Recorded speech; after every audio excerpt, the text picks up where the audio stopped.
minutes. We do have a time clock. We got started a little late. That's not your fault, but we have to be cognizant of the time. So I ask that you please keep your comments the time limits that we provide. Amen. We're ready with candidate number one. Oh, six. Oh, the one is over here. Thank you. So I looked at you.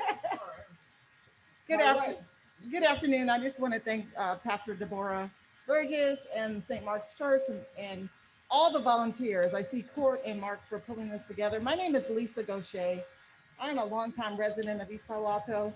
My family moved here in 1967, and when we first moved to the city of East Palo Alto, we lived right here on Bay Road, and my mother had 6 children in a 2-bedroom house. From that point, my mother was able to buy a home in the Gardens area. Great. My mother was able to buy a home in the Gardens area. I'm a product of this community, having done all of my schooling here, and I've had the opportunity to raise my children.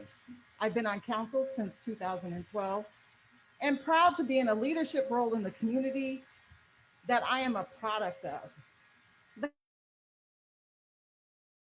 council that I've shared some great things. We've worked on affordable housing, and it is going to be important that we continue to build and create affordable housing moving forward.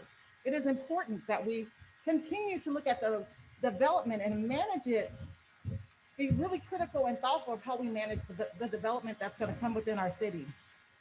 In addition, we have small businesses that we have stood on the shoulders of for so long. And right now during COVID, we cannot allow those businesses to go under. So whatever it takes to make sure that we support those businesses is what I want to do. Again, I'm proud to be here in the city of East Palo Alto. I'm proud of the opportunity, and I hope that the community of East Palo Alto will give me an opportunity to continue the great work that I've been doing here in the city. East Palo Alto is a city on the move. We're a great place, and we have great ideas. Thank you.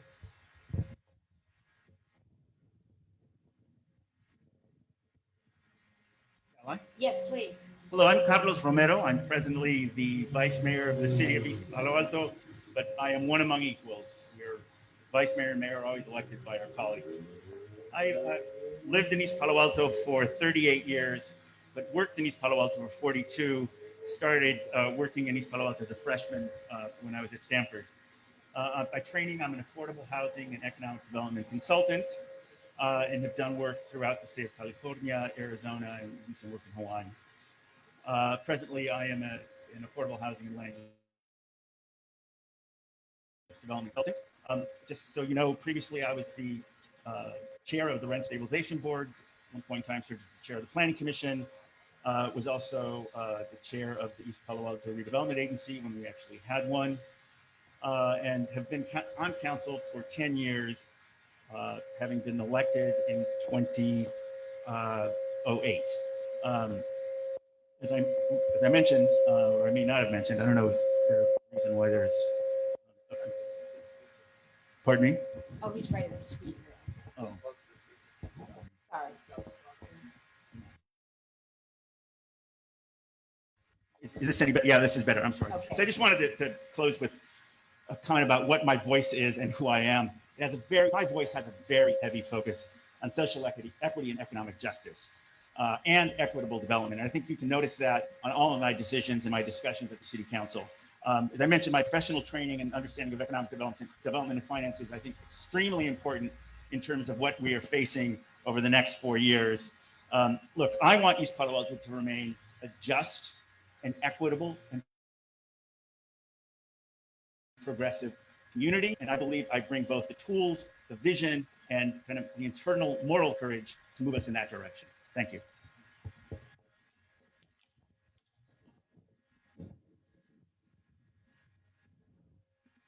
Good afternoon, everyone.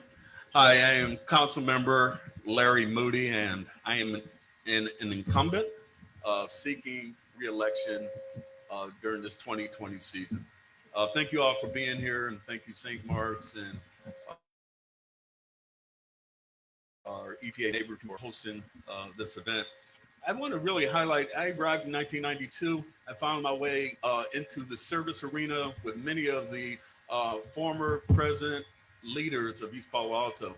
1992 is a tough time for anyone to be in the East Palo Alto community because we were impacted by so many levels of turmoil, whether it be drugs activity, gang activity. We know the story of East Palo Alto 1992. I found myself as a servant leader during that era. Certainly was involved in a lot of the youth development strategies for our community as park and recreation director, as a director for our East Palo Alto Boys and Girls Clubs, ran mentoring programs. I coached football, baseball, basketball. Many people would call me Larry, Coach Moody. And ultimately, when I came into the city council in 2012, they would call me council member. In 2017, they would begin calling me mayor. Today, I am here as an incumbent. I want to be very clear. The last 4 years, I've been actively involved in the activities of moving this community forward to make this community a community that's respected throughout the Bay Area. As the president of the California League of Cities Peninsula Division, which comprises 31 cities between San Mateo and Santa Clara County, in that leadership role, people knew without a shadow of a doubt that East Palo Alto was a city that was on the move and capable of doing some great things. As we get into our discussion today, I'm going to reference some of those communities as well. Thank you.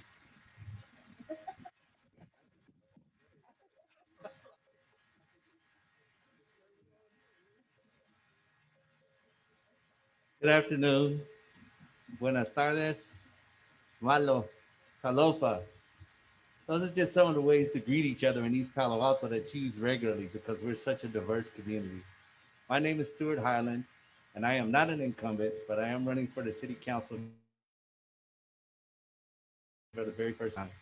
I and my wife have been really active organizing through this community around issues of affordable housing, education, and public safety. And we brought those issues to city councils over the past 23 to 25 years. So a lot of the changes that you see that took place because community came out and spoke. And then that's where I am grounded. What I'd like you to know about me is I was raised by two Southern Baptist parents who moved from Louisiana to California to get away from an overt racism to come to the more subtle California racism. So to be clear, I have an understanding of who I am and what community I am in. And I feel really blessed to go from a city of Oakland from the 60s and the 70s to this activist community here in East Palo Alto in 1984. I would like you to also understand that I realize my leadership depends on my ability to actively listen to our community, hear the voices, and to do my homework to be prepared for the changes that won't fit necessarily some of our neighbors. We're not Palo Alto, we're not Menlo Park, we are East Palo Alto. We are a community that I'm really proud of as a working class community, as a community that finds its own solutions. So that creativity is why I am running today. I think there's a tendency to be complacent with incumbency, which is why I hope that you will vote for Stuart Highland City Council.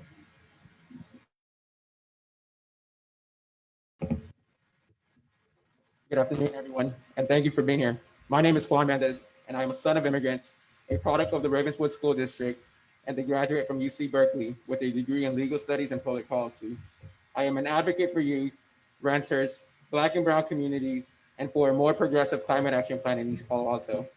My education in legal studies and public policy has taught me that the policy we set forth in this community must be equitable to everyone. My experience as a planning commissioner has allowed me to understand what our city needs at the moment. And lastly, my work in nonprofits has taught me that we can solve any issue that East Palo Alto is facing together. And it is together that we can build a city that is inclusive and that is inclusive and for everyone. And yeah, that's it. Sorry. Thank you.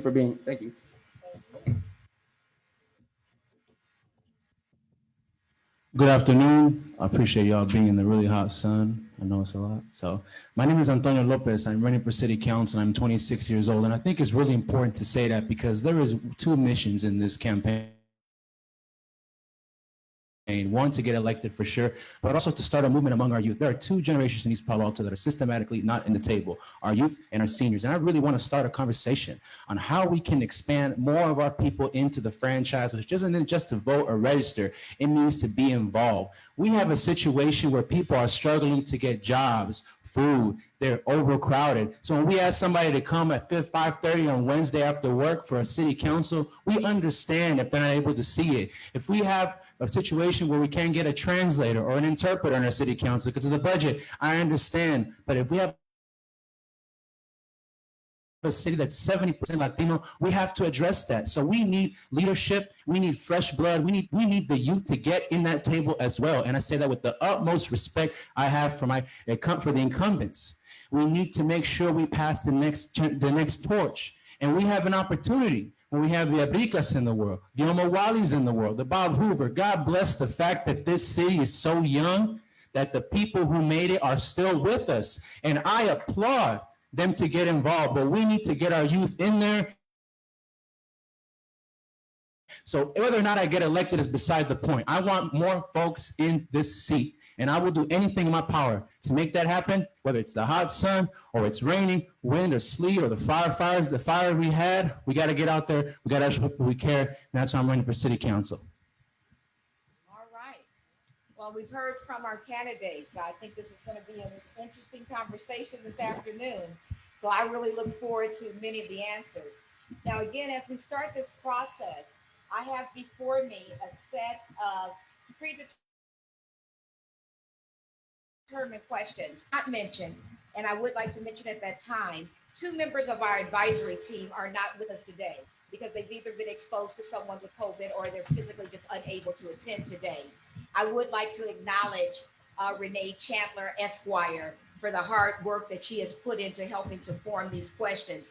I also would like to acknowledge Giovanni Austin Brown for the work that she has done to help with this process.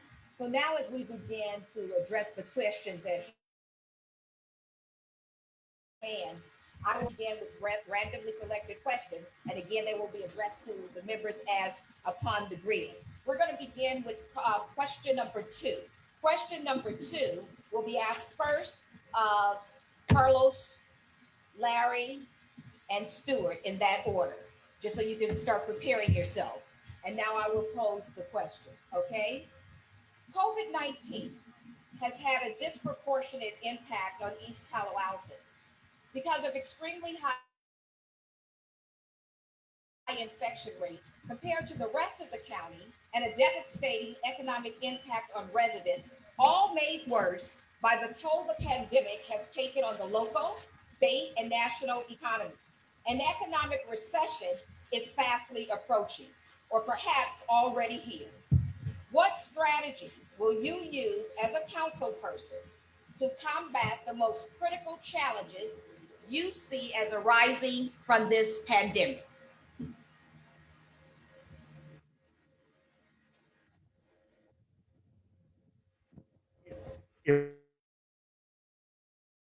If COVID-19 is hot and thing, it has laid bare the bipolarity of prosperity in this country, the marginalization of people of color and working class folks throughout the country. East Palo Alto is a microcosm, obviously, of the impacts that we've been seeing. Certainly locally, it is incredibly important for us to continue to protect the most vulnerable in East Palo Alto, in particular renters who may be facing a tsunami of evictions, not March of 2021, but possibly in October of 2021, because the council had the foresight to institute protections before the state instituted their protection. So our citizens actually have 7 more months of protection beyond just the cities, which allows us to prepare more.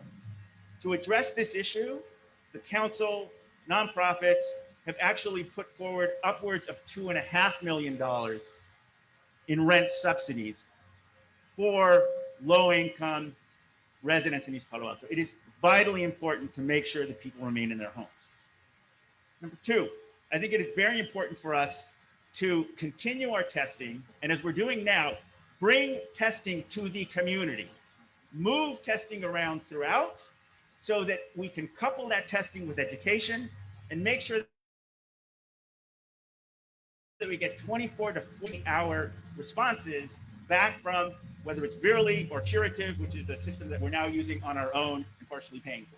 The other thing I think we need to say is we need to go before the County Board of Supervisors as we have been, and say equity is about uplifting low-income communities of color. It's not about distributing the same amount of income to other people.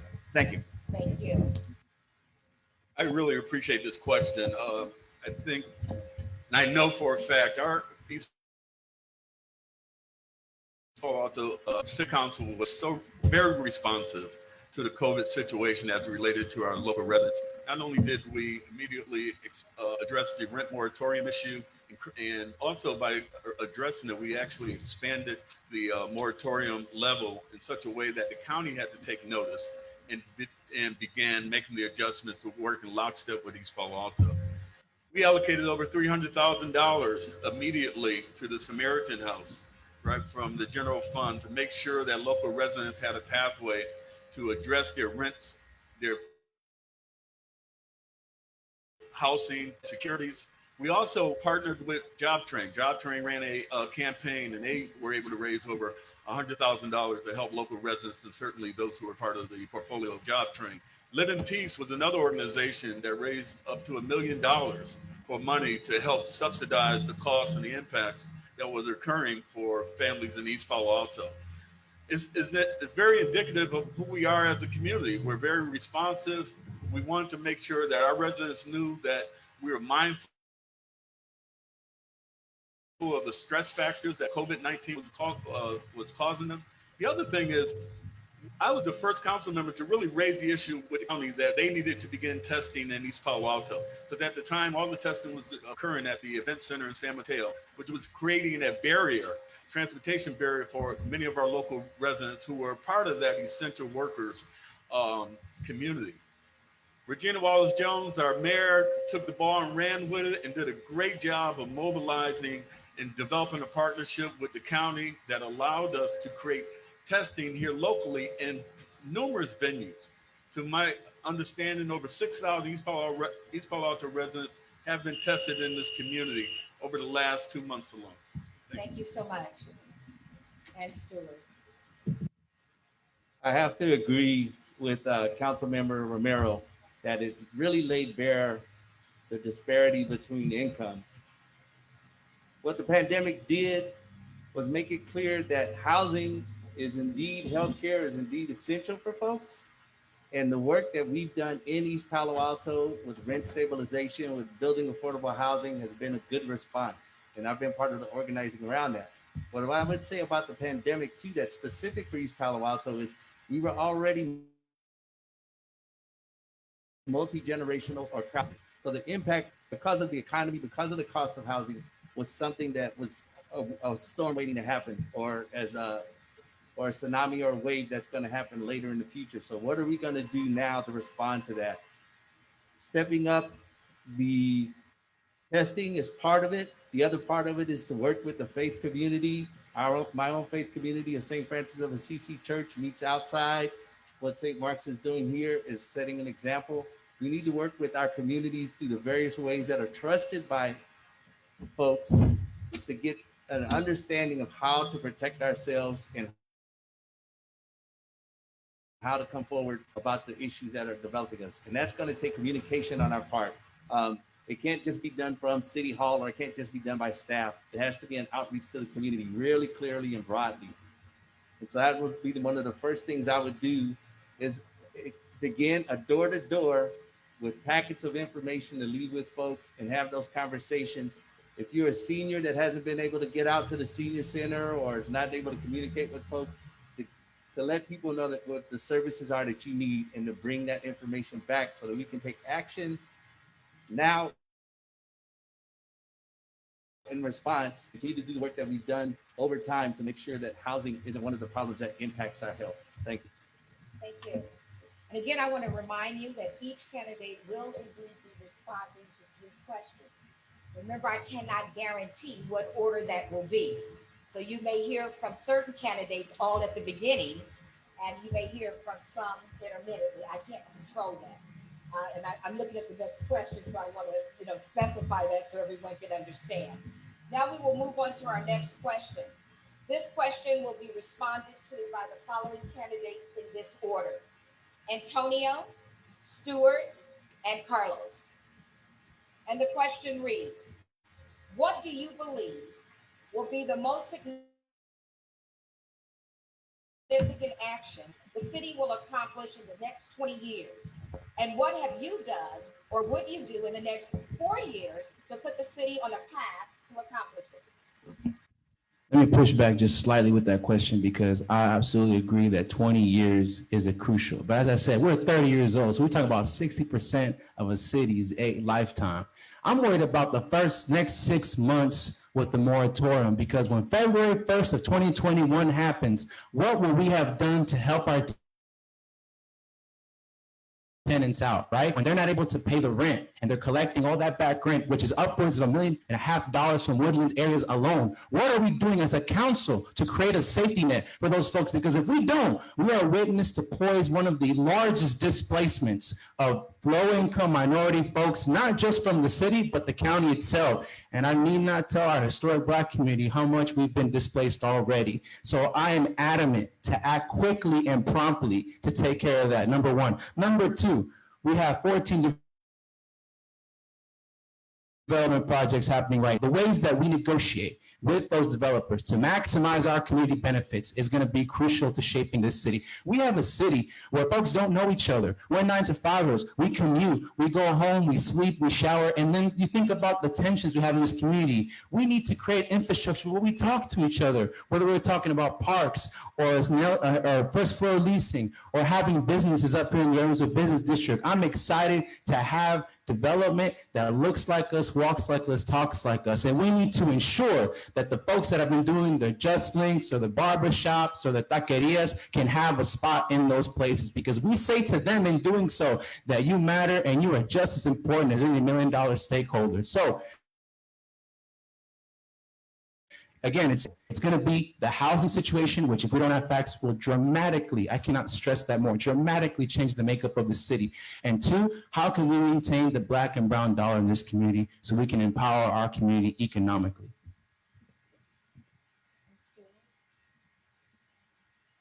The next 20 years and the next 4 years. The next 4 years, we need to implement Measure HH.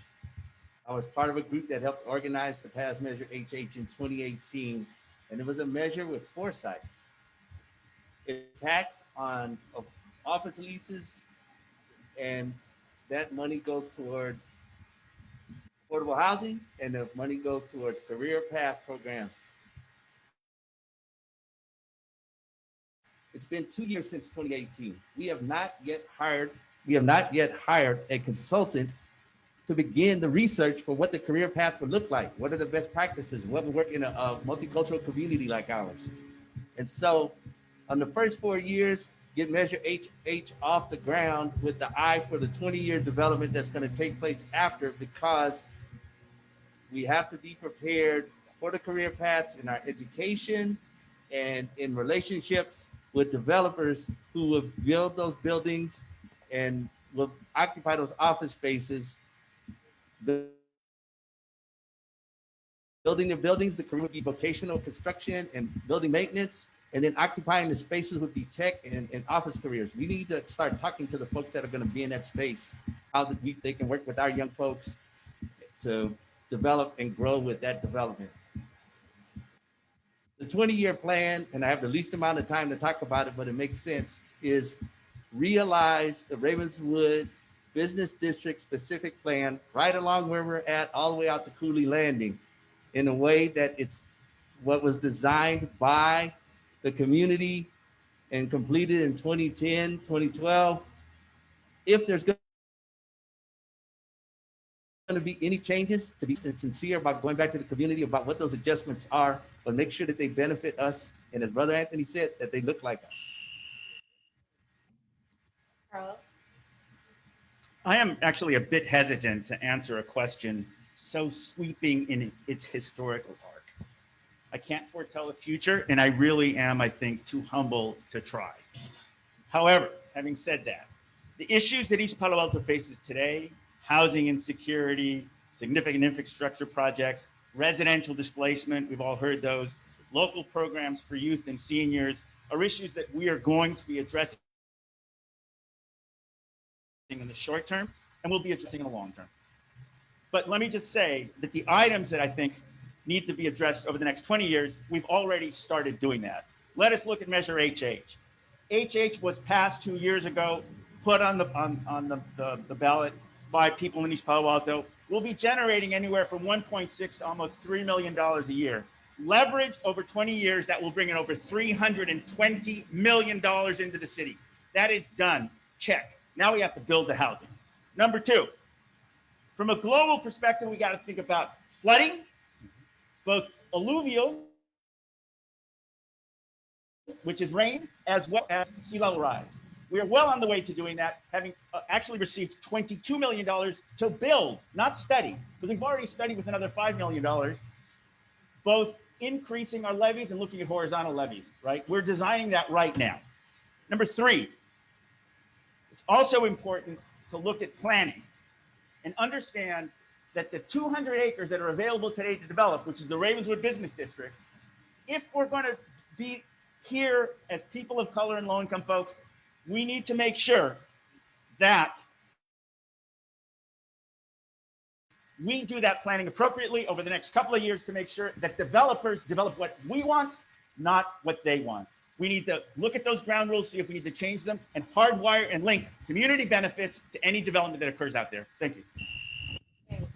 I'd like to remind our viewers that all of the candidates were given the questions in advance. So if some of these questions sound a little loaded to you, or a little that they demand a lot of thought and process, know that we've given them time to think about it and to respond. So we recognize that some of the questions are loaded, but we have provided them sufficient time to prepare for today. Amen. Let us now move on to our next question. Our next question will be responded to by the following candidates in the following order: Larry,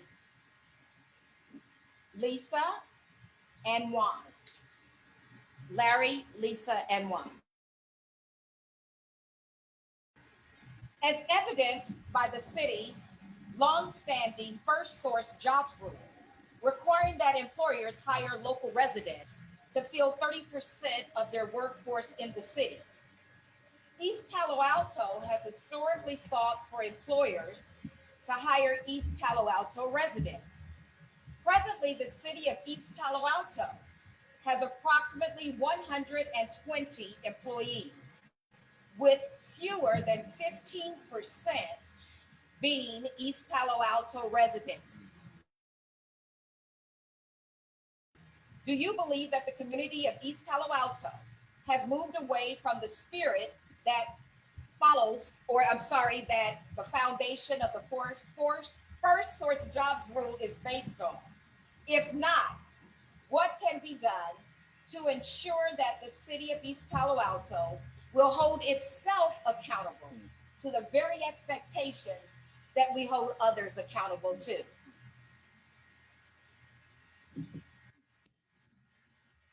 So, yes, I believe that we've moved on from the first source hiring program reluctantly.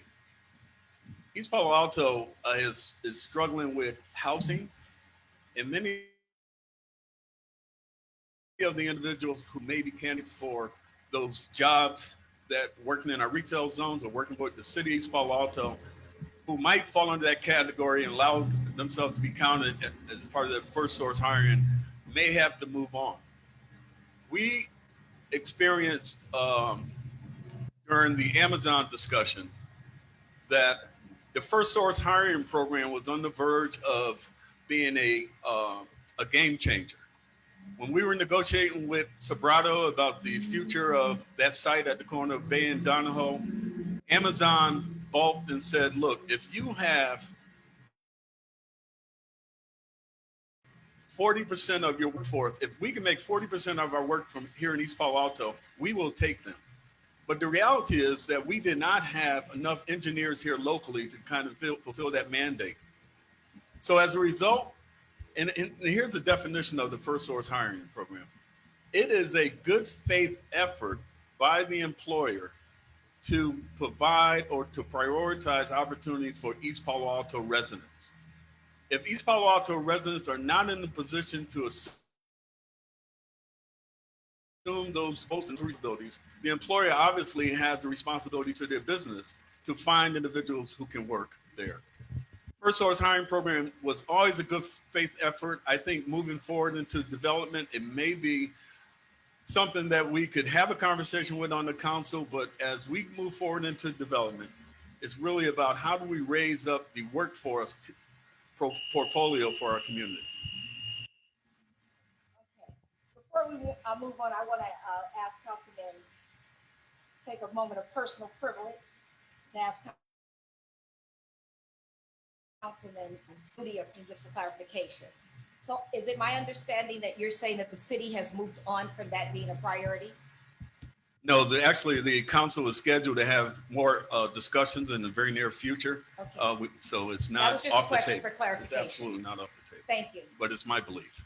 Okay, that was your, okay, as a candidate, that was your belief, but not that the city has taken that position. That's correct. Okay, thank you. I need to clarify that.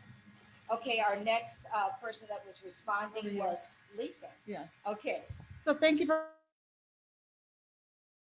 the question. No, the city has not moved away from the first source hiring ordinance. We have passed ballot measures that have put money aside to help train, to make sure that we're training and preparing our community for the future jobs. We know that when first source hiring first started, a lot of the work was in our retail area. But if we are to keep residents in East Palo Alto, we need to make sure that they're trained and ready for the tech jobs and the jobs of the future that will allow them to stay within their community. As a city, when new jobs are posted, those jobs are posted throughout the community. Are getting to the right people? I don't know what the issue is and why people are not, or maybe not seeing it, but the city does post any jobs that come up and they make them available to community members. I think, again, with this first source hiring, we need to make sure that we're training individuals so that they're prepared for jobs. We need to make sure that people are seeing the jobs as well. And as the city of East Palo Alto, if people are not applying for the jobs within East Palo Alto, we need to do a better job of getting out into the community to make sure people know when the opportunities are available. It's critical that when you live here, you feel it, you eat it. Anything that happens here is important. So it's important to have representation from within our own community. Thank you. thank you so much.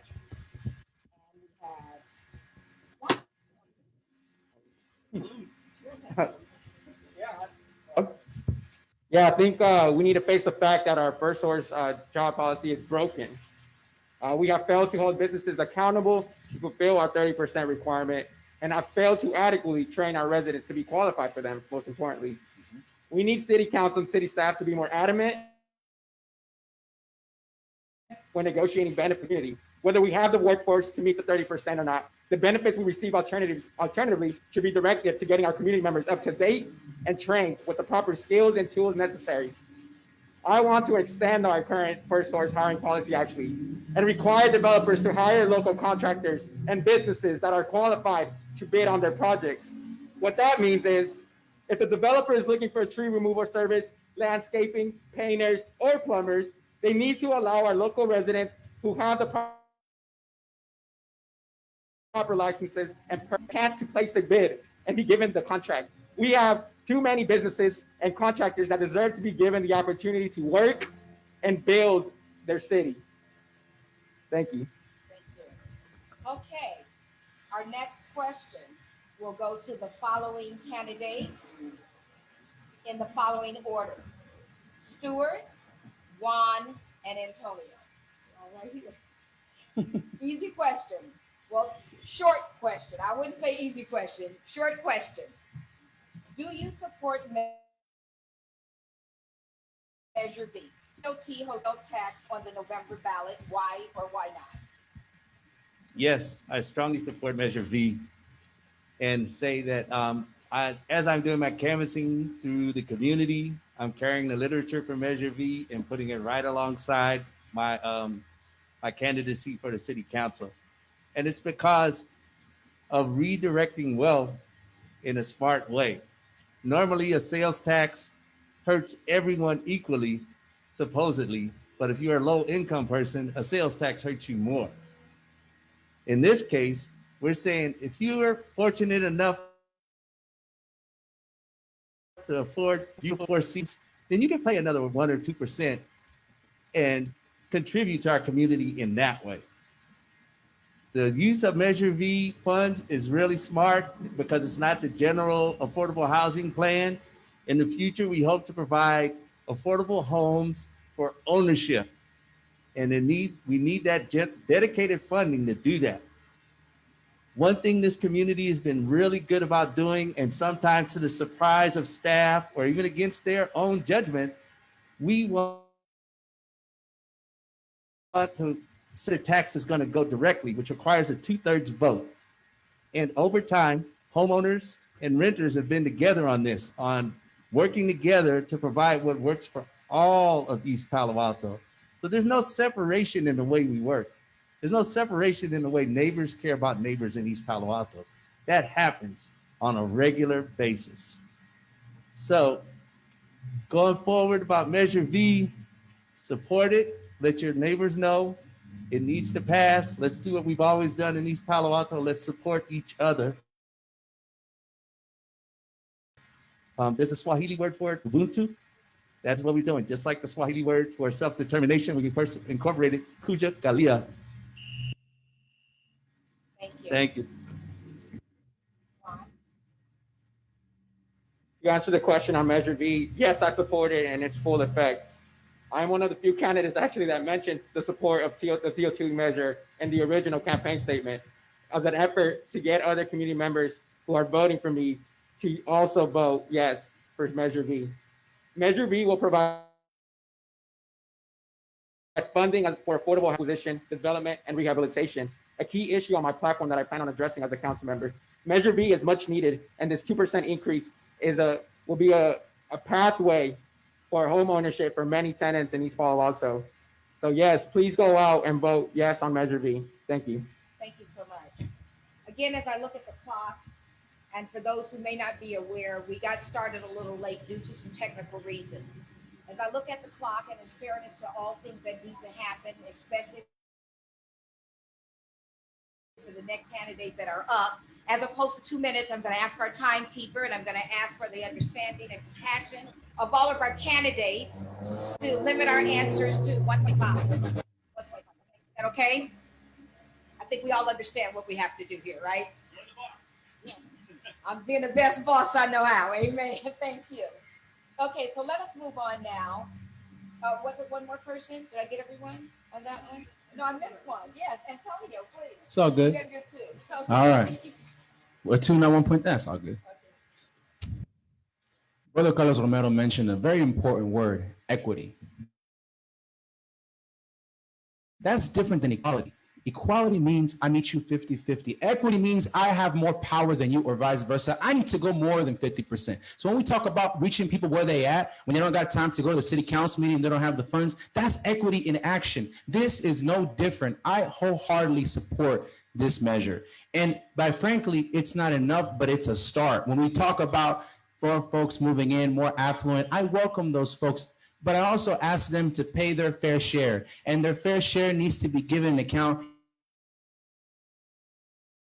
in terms of equity. We're rapidly transforming as a city, right? Demographically, socioeconomically. But to make sure we have a safety net that fits everyone, we need to have a progressive taxation system that makes sure that folks here can stay afloat. That is why when, as Brother Stewart said, if you can afford to go to the Four Seasons, you can afford a 1% or 2% tax increase. I think that's a modest concession.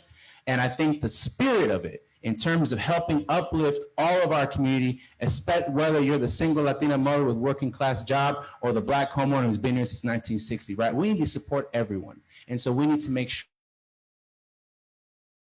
we have the infrastructure and social services we need, and measures like begin to do that so important work. Thank you so much. Okay, moving on to our fifth question. The fifth question will be posed to the following candidates in the following order: Lisa, Carlos, and Larry.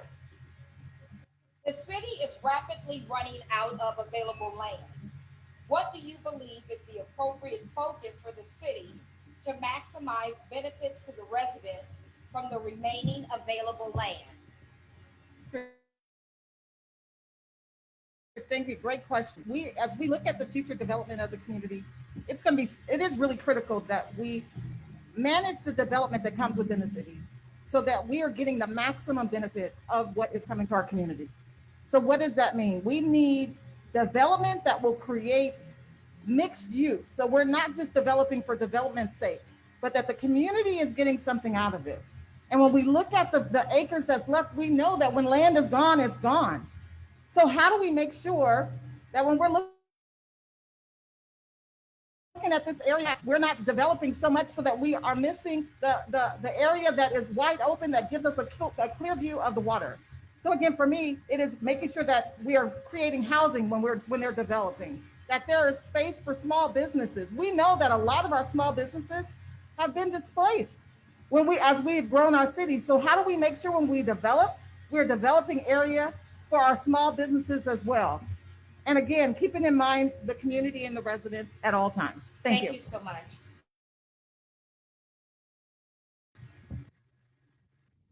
I believe I'm next. Is that correct? Yes, please. So let me just say that the city and the community have engaged over the last 10 years while I've been on council, and I certainly have moved this, in several long-range planning processes. The Ravenswood Business District, which was completed in 2012, which now we understand probably needs to get updated because there's interest in more development. We have to control that development. And the general plan and the West Side area plan that strictly says what you can build on the west side so that you don't wind up displacing vulnerable tenants. So that's really important. We've shown that direction on council.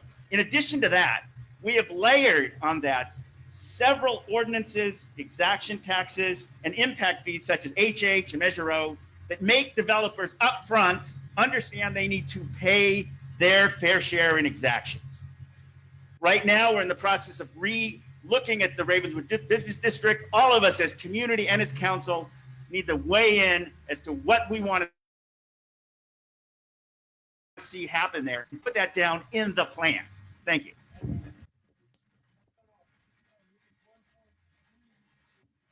They'll abide by the 1.5. So do what you have to do. They're going to abide by it. Okay, thank you. So when we begin thinking about the availability of land, our reality is that East Palo Alto, the city, we only own a parcel at Weeks, and we're going to develop affordable housing there at 935 Weeks for extremely low and moderate income level individuals for this community. We have a little parcel that is right over the street over here near Mr. Gates' location. Aside from that, that's it. So it is critically important for us to partner with the John Sobrados, to partner with the Emerson Collaborative, to partner with the Sand Hill Corporation, to partner with those who have projects to develop in our East Palo Alto community. All the benefits that we're talking about for our community rest with those partnerships. Now, one of the things I've been involved in is work for the last 2 years is working with our faith community to introduce them to the idea of getting involved into housing development. And to date, we actually have 3 local churches who are participating in that next tier of activities, bringing their designs to the Planning Commission. So it's going to take those partnerships, those innovations. Ravenswood is certainly going to be a huge partner for that conversation going forward. We don't own the land, but we have to partner up with those who do. Thank you. Amen. Thank you.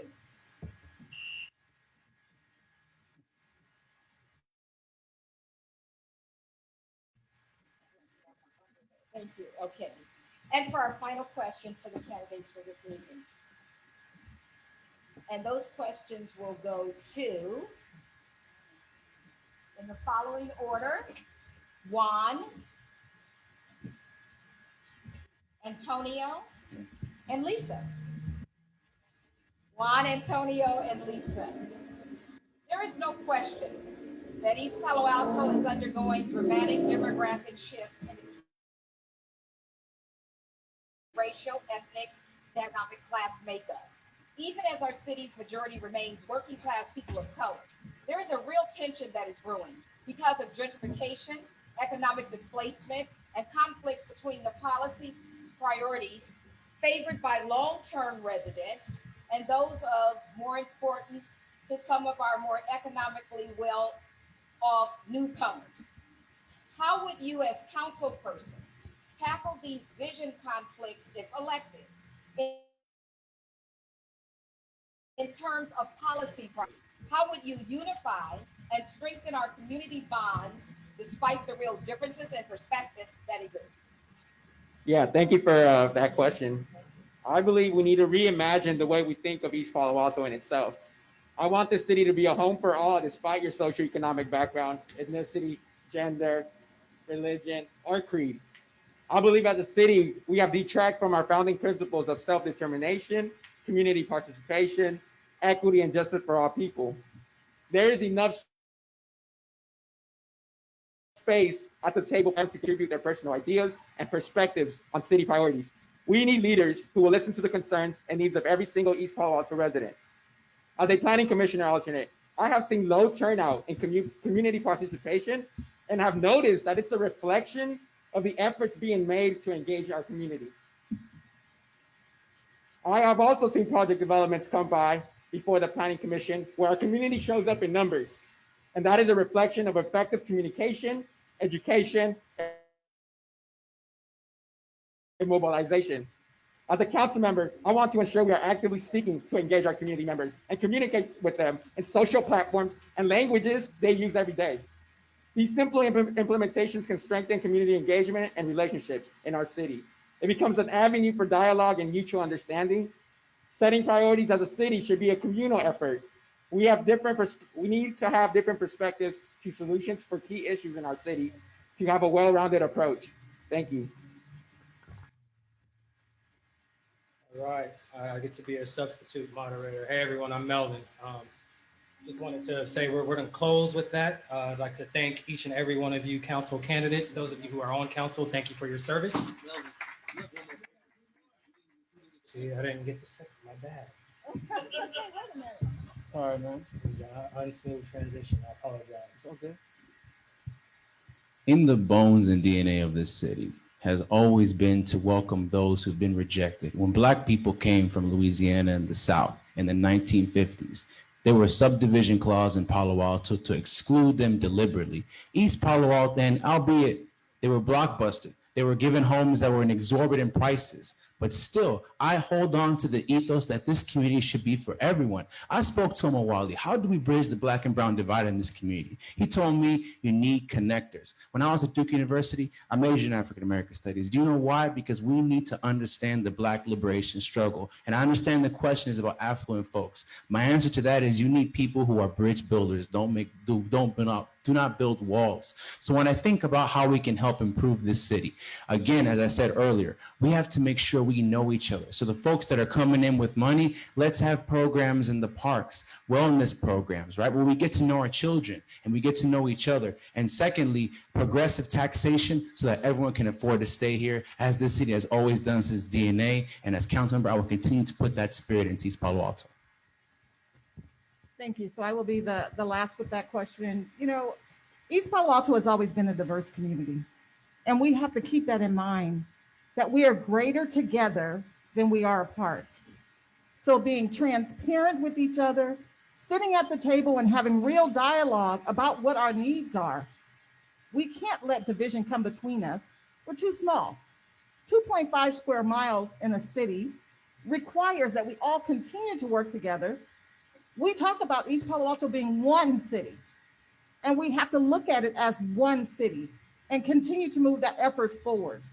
So as a council and this whole community, when newcomers come in, let's figure out how we include the newcomers. For those who've been here before, remember whose shoulders you stand on so that we could be here today. And as the community continue to evolve, remember, we're greater together than we are apart. Thank you.